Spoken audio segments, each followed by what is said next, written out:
俊憲競選主題曲《獻予你》，這首歌是由金曲歌王謝明佑用溫暖而真誠的歌詞旋律，唱出台南400檔的文化靈魂。金鐘導演紀妮君用細膩的鏡頭語言，讓台南的巷弄、光影甲人情味，深刻呈現在影片當中。這一首《獻予你》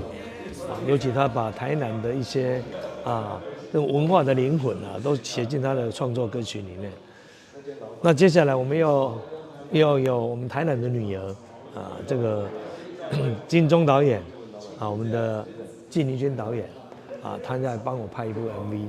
所以今天是雙金的合璧他們兩位一起合作一位是我們的金鐘歌王謝明佑另外一位呢是我們的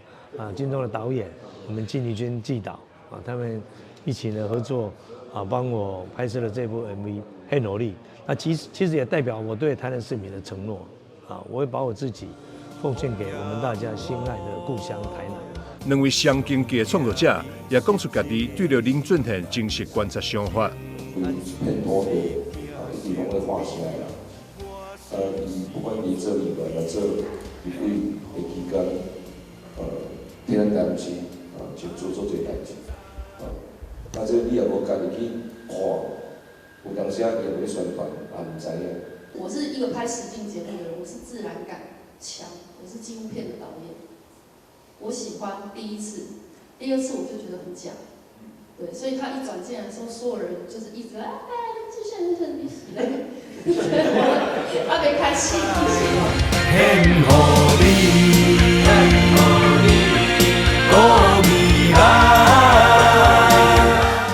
在歌詞中的拼未來，也如同林俊憲參選政見，建設台南的決心同款，為家鄉拼出新的未來。所謂的拼未來不是靠口號，所以我最近幾乎每一周